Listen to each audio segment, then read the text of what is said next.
ये कहानी किशनगंज नाम के एक छोटे से गांव की है, जहां बिरजू नाम का एक बहुत सीधा साधा और ईमानदार किसान अपनी पत्नी गौरी के साथ रहता था।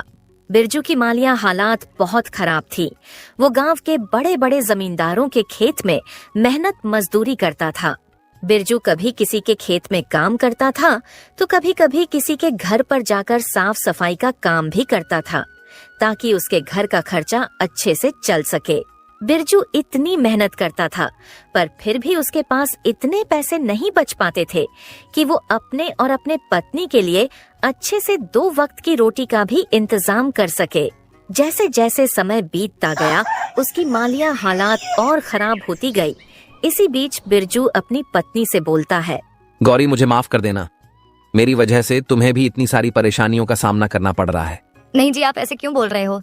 मैं जैसी भी हूँ बहुत खुश हूँ। नहीं गौरी, मुझे नहीं लग रहा है। मेरी इस गरीबी ने मेरे साथ तुम्हें भी पिस के रख दिया है। आप इतने परेशान क्यों हो रहे हो?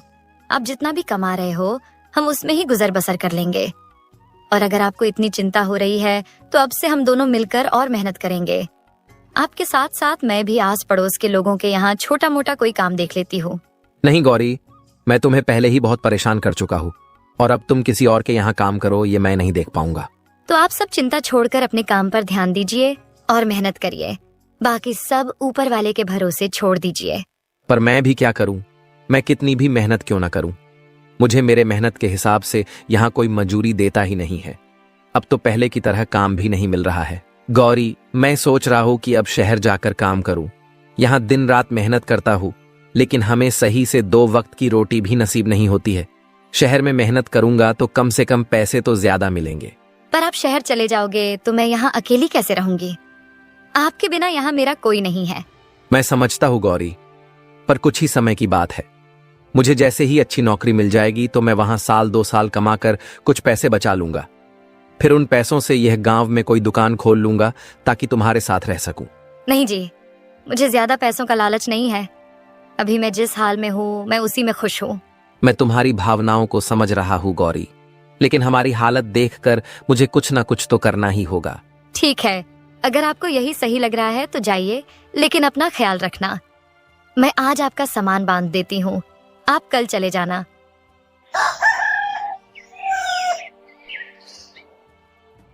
अगले दिन बिरजू अपने सामान की बैग लेकर शहर की ओर चल पड़ता है। पूरे दिन चलने के बाद आखिरकार बिरजू शहर में पहुंच जाता है।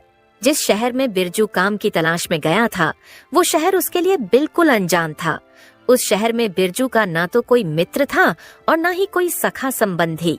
चलो, अब यहाँ आ तो गया हूँ, पर काम ढूंढने से पहले सर छुपाने के लिए कोई जगह ढूंढ लेता हूँ, ताकि आज रात तो कहीं रुक सकूं। बिरजू सबसे पहले आसपास में दिख रहे होटलों में जाकर वहां रहने के लिए बात करने जाता है, पर वो वहां से हताश होकर बाहर आ जाता है, क्योंकि बिरजू के पास इतने पैसे नहीं थे कि वो वहां का किराया दे सके। बाप रे बाप, इतना किराया एक रात रुकने का! इतने में तो मैं पूरे महीने का राशन खरीद लूं घर का। आखिरकार होटलों के चक्कर मार मार के वो परेशान हो जाता है। एक काम करता हूँ, इन होटलों में रहने से अच्छा किसी भाई के यहाँ रुक जाता हूँ।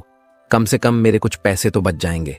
फिर बिरजू वहां से आसपास में दिख रहे घरों में जाकर रहने के लिए बात करने जाता है। बिरजू जब एक घर के पास पहुंचा तो वहां पहले से उस घर का मालिक बाहर बिस्तर लगाकर बैठा होता है।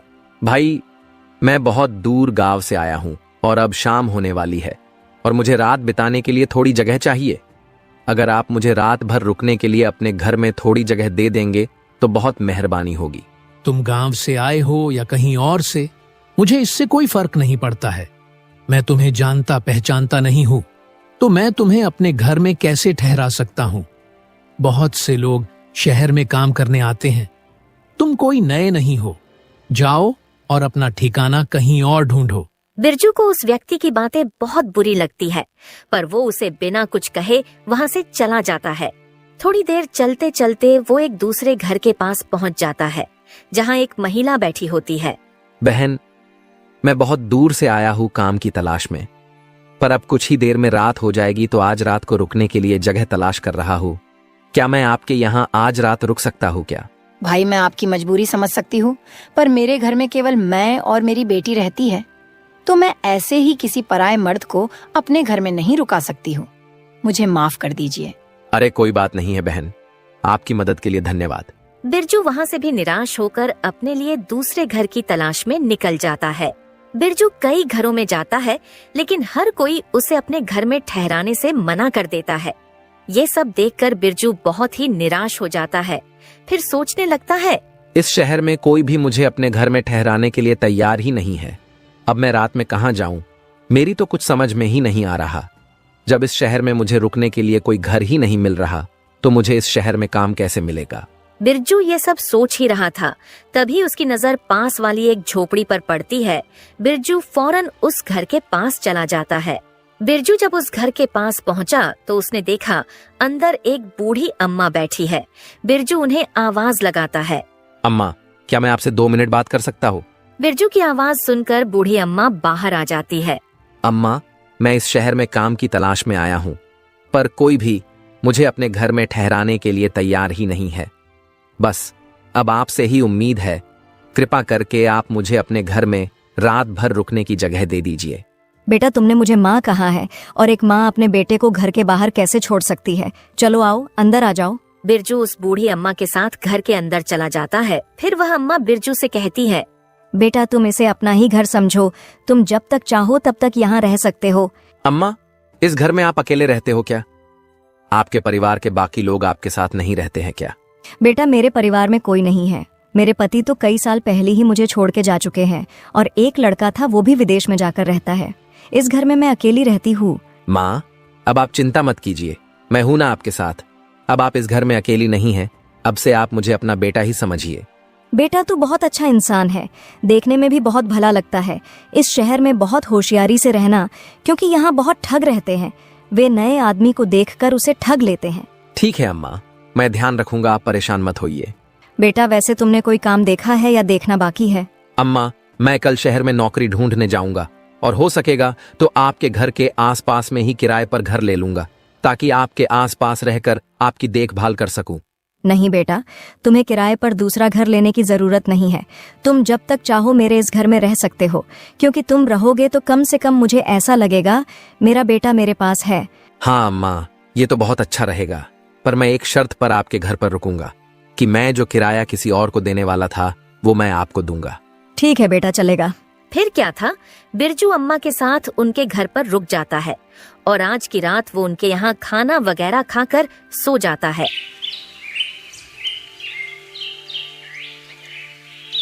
अगली सुबह सुबह बिरजू काम की तलाश में निकल जाता है।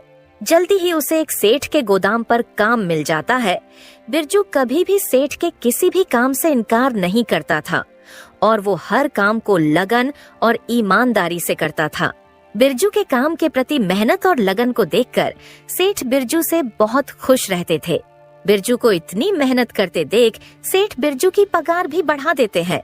बिरजू अपनी कमाई से सिर्फ उतना ही खर्च करता था जितने की उसे जरूरत होती थी, और बाकी बचे हुए पैसे को वो एक छोटी सी थैली में बचत किया करता था। शहर में काम करते करते बिरजू को अब कुछ दिन बीत जाते हैं। ऐसे ही एक दिन बिरजू अम्मा के घर के बाहर बैठे बैठे सोचता है, जब मैं 10,000 रुपए जमा कर लूंगा तब मैं पूरे पैसे लेकर अपनी पत्नी के पास चला जाऊंगा। फिर गांव में कोई अच्छी सी दुकान खोल लूंगा, ताकि गांव में अपने पत्नी के पास रह सकूं।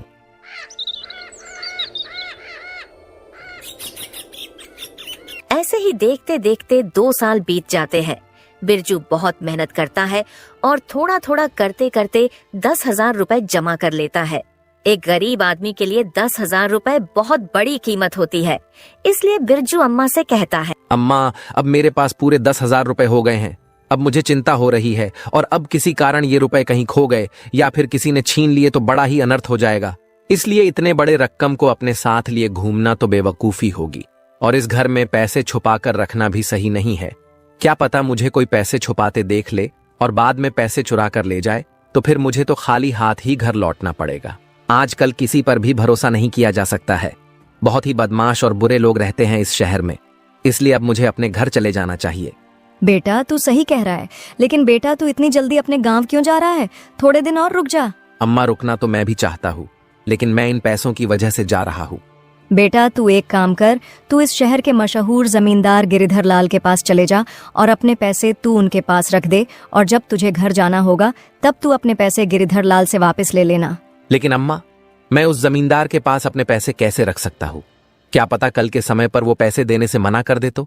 बेटा, गिरिधर लाल बहुत ही ईमानदार और नेक आदमी है। तुम बेफिक्र होकर अपने पैसे उसे दे सकते हो। शहर में ऐसे बहुत से लोग हैं जो अपने पैसे उसके पास रखते हैं। अम्मा की बात मानकर बिरजू अपने 10,000 रुपए लेकर गिरिधर लाल के पास पहुंच जाता है। जमींदार अपने सामने नए आदमी को देखकर बोला, कौन हो भाई तुम, और तुम यहाँ क्यों आए हो? पहले तो तुम्हें कभी यहाँ नहीं देखा। जमींदार साहब, मेरा नाम बिरजू है। मैं यहाँ का रहने वाला नहीं हूँ।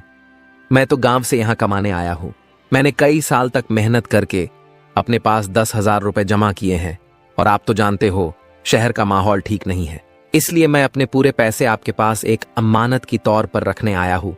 मैंने सुना है कि पूरे शहर में बस एक आप ही है जिसके पास मेरे पैसे सुरक्षित रहेंगे। जब तक मैं इस शहर में रहूंगा और काम करूंगा, तब तक मेरे पैसे आपके पास सुरक्षित रहेंगे। मेहरबानी करके आप इन पैसों को अपने पास रख लीजिए। गिरिधर लाल ने जल्दी से पैसों की थैली अपने पास ले ली और फिर वो बिरजू से बोला, सही कहा बिरजू भाई, तुम्हें अपने पैसे रखने के लिए इससे और बेहतर जगह कहीं नहीं मिलेगी, इसलिए अब तुम चिंता मत करो। अब तुम्हारे ये पैसे मेरे पास सुरक्षित रहेंगे। अब तुम बिना किसी चिंता के अपने घर जा सकते हो। जब भी तुम्हारा मन चाहे अपने पैसे वापस ले जाना। जमींदार की ऐसी बातें सुनकर बिरजू भी बेफिक्र होकर अपने घर चला जाता है।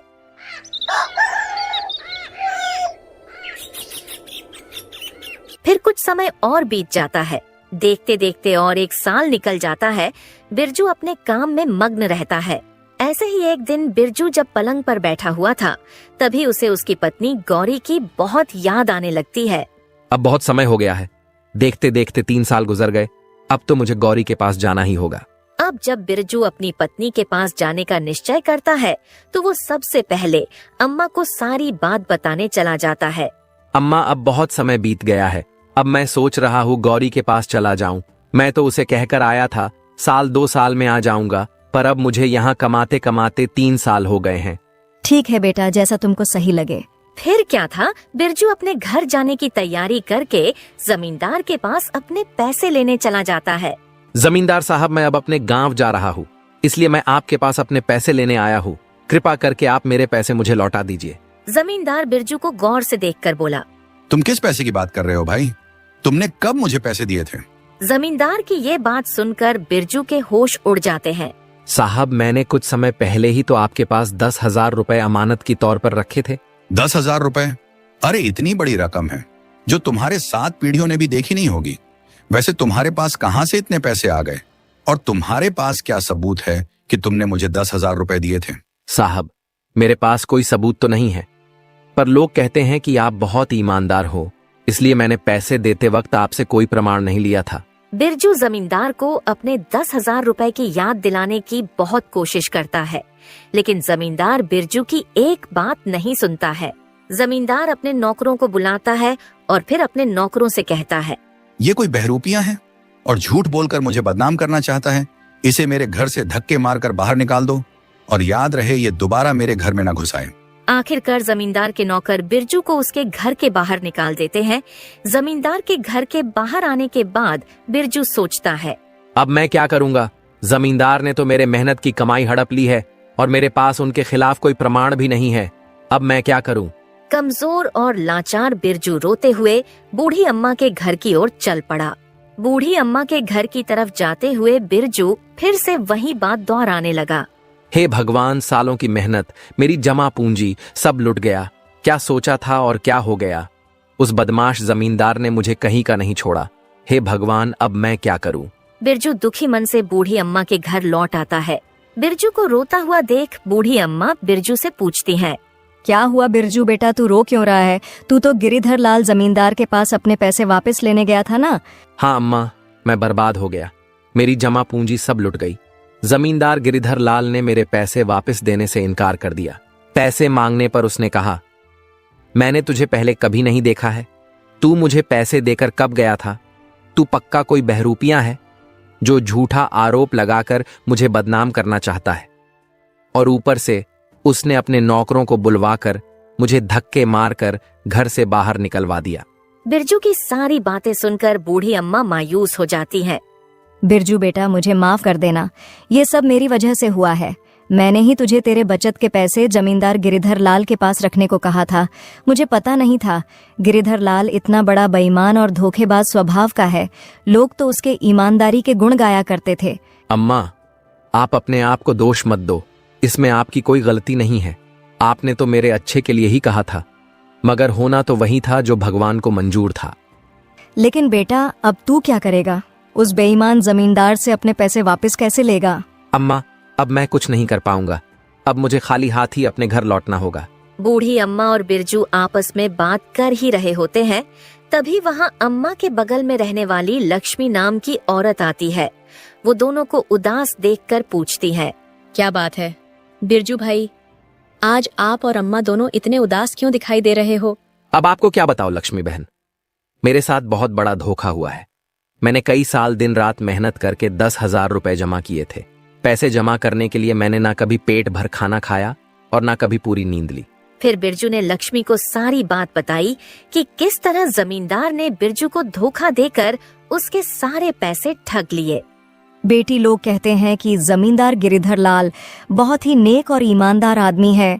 यही सोचकर मैंने बिरजू को उसके सारे पैसे उसके यहाँ रखने कहा था और बिरजू भी मेरी बातों में आकर उसके पास अपने पैसे रखाया था।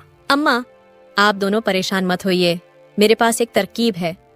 अगर ये तरकीब काम कर गई तो बिरजू भाई को उनके पैसे भी वापस मिल जाएंगे और जमींदार की अक्ल भी ठिकाने आ जाएगी। फिर लक्ष्मी बूढ़ी अम्मा से एक संदूक मांगती है। बूढ़ी अम्मा भी लक्ष्मी के कहे अनुसार एक बड़ा पुराना संदूक लाकर उसके सामने रख देती है। बूढ़ी अम्मा से संदूक लेकर लक्ष्मी कहती है, अम्मा, अब मैं और बिरजू भैया उस जमींदार के पास जा रहे हैं, आप भी हमारे साथ चलो। लक्ष्मी अपने सर पर संदूक रखकर बिरजू और अम्मा के साथ उस बेईमान जमींदार गिरिधर लाल के घर की तरफ चल देती है। जब जमींदार की घर की दूरी बहुत कम रह जाती है, लक्ष्मी अम्मा से कहती है, अम्मा, आप यही रहकर हमारा इंतजार कीजिए। जब तक जमींदार बिरजू भैया के पैसे ना दे दें, तब तक आप अंदर मत आइएगा। जैसे ही जमींदार बिरजू भैया के पैसे दे देगा, तब भैया आपके पास आ जाएंगे।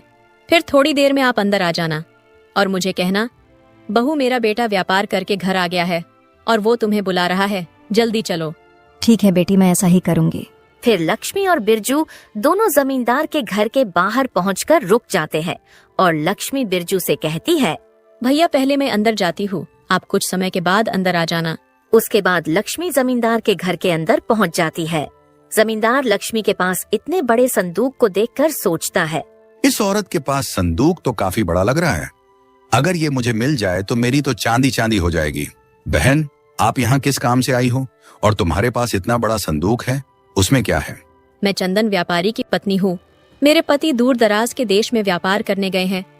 वो न कई दिनों से घर लौट कर नहीं आए हैं, न जाने वो घर कब वापस आएंगे। और हमारे इलाके में चोरी की वारदात कुछ ज्यादा ही बढ़ गई है। आए दिन किसी न किसी के घर पर चोरी हो जाती है। इसीलिए मैं कई रातों से चैन की नींद नहीं सो पाई हूँ। मुझे हमेशा डर लगता है और यही चिंता लगी रहती है कि कहीं हमारे यहाँ चोरी ना हो जाए।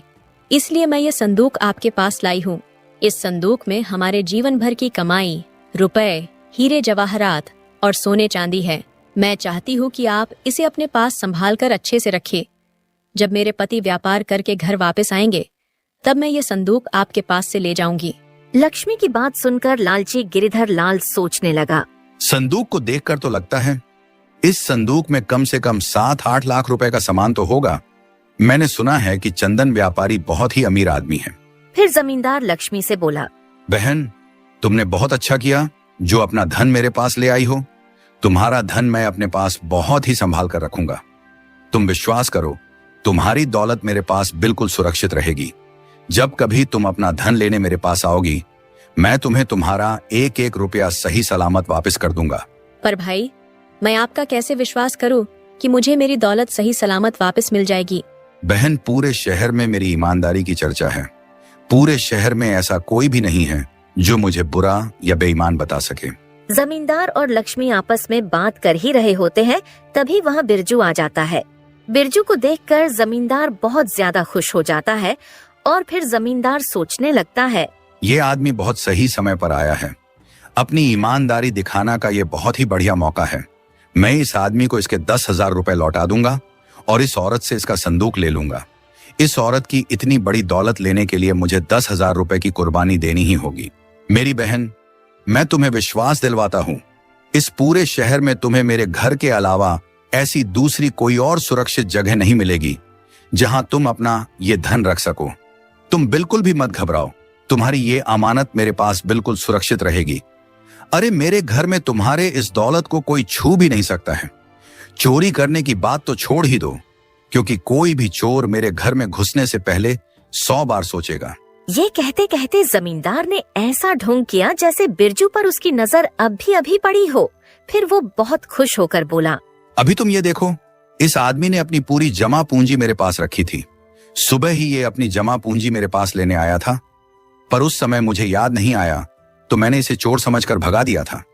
पर फिर जब मैंने अपने दिमाग पर बहुत जोर डाला तब कहीं जाकर मुझे इसका चेहरा याद आया।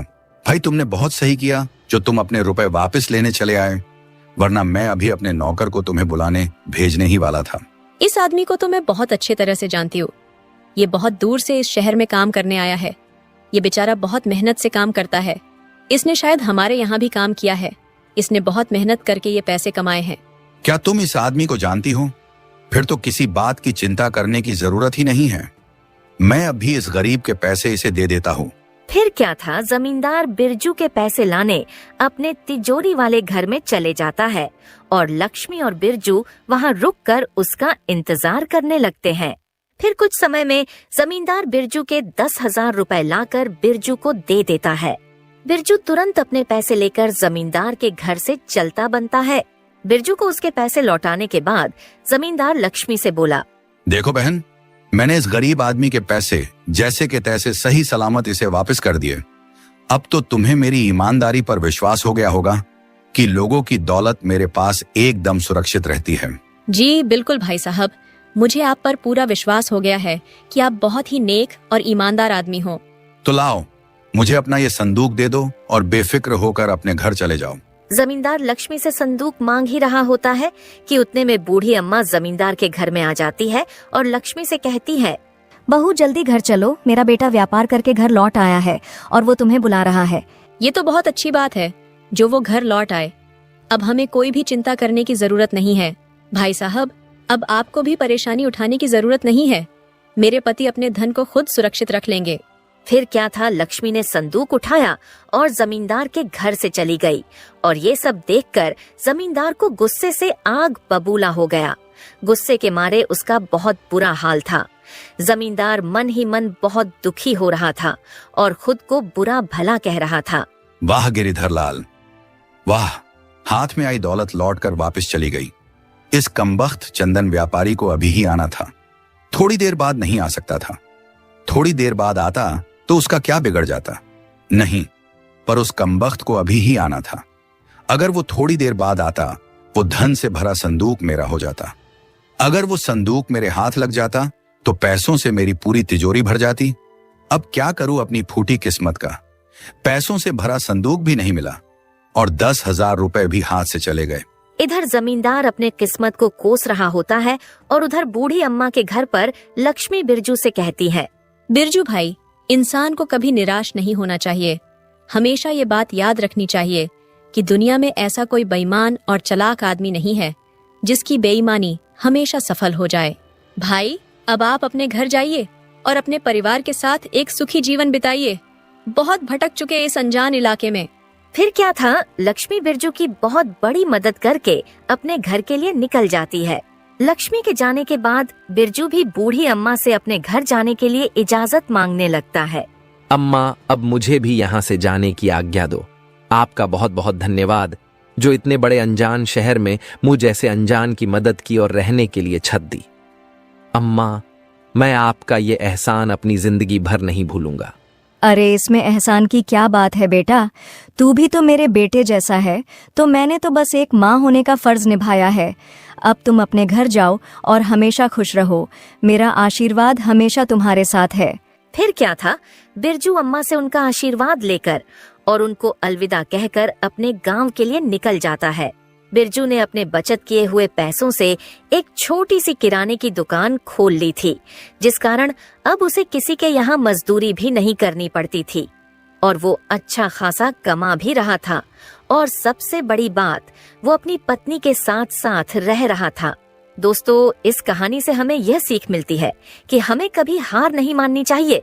अगर बिरजू भी हार मानकर अपने गांव लौट आता तो उसकी पूरी जमा पूंजी पर लालची गिरिधर लाल मजा कर रहा होता, और तो और वो और भी भोले भाले लोगों को इसी तरह ठगता। पर लक्ष्मी की सूझबूझ और चतुराई ने बिरजू को उसके रुपए भी दिला दिए और लालची जमींदार को सबक भी सिखा दिया। तो दोस्तों, कहानी आपको कैसी लगी हमें कमेंट में जरूर बताएं। अगर आपको हमारी मेहनत पसंद आई हो तो हमारे चैनल को सब्सक्राइब करना न भूलें और बेल आइकन दबाएं ताकि नई कहानियों की नोटिफिकेशन सबसे पहले आपको मिले। धन्यवाद।